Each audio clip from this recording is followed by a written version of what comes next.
My name is Tony Silva, and today I want to discuss about inducing nesting in conures. Conures are New World parakeets, and these golden conures are representative of what conures entail. They have a long pointed tail. They tend to be smaller than the large macaws, although some of the large conures are larger than some of the smaller macaws. Conures tend to be fairly prolific, and many species are very easy to breed. For the common species, sun conures, green cheeks, maroon bellies, gendays, and many of the most prevalent species in aviculture, it is very easy to induce nesting.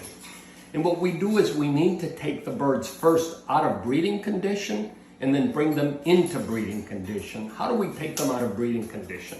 So we're going to take a parakeet seed mix or a finch seed mix.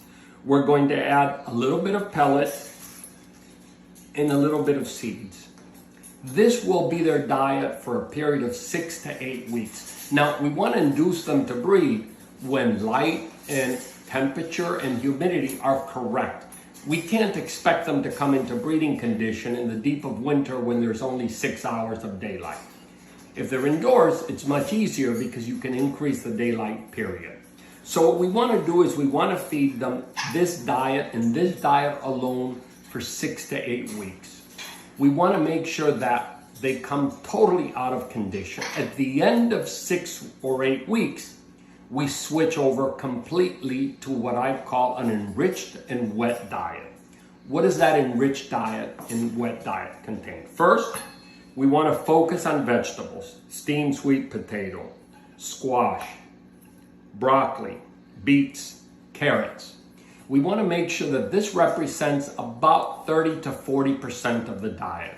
We want to avoid fruits because parrots have not really evolved to handle the sugar in fruits. We want to focus on vegetables, which are far more nutritious. Now, there is a tendency in aviculture to chop, to grind up everything into a mush. Parrots have feet that they use to grasp food with. They don't like mush. They like to be able to hold food in their paws. So we want to cut it in small cubes, say 10 millimeters square, 8 millimeters square, or about 1/3 of an inch square, so they can hold on to it and eat it.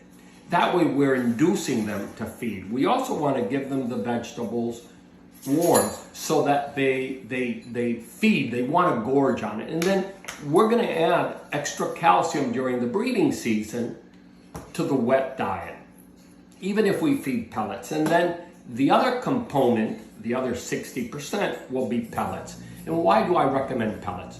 Pellets are an enriched diet. They contain all of the vitamins, minerals, and elements that they need. They provide what the birds will require to nest. If we do a dramatic overnight change in diet and we keep them on a wet and enriched diet for a period of 6 to 8 weeks, they should go to nest very quickly. That's all for today.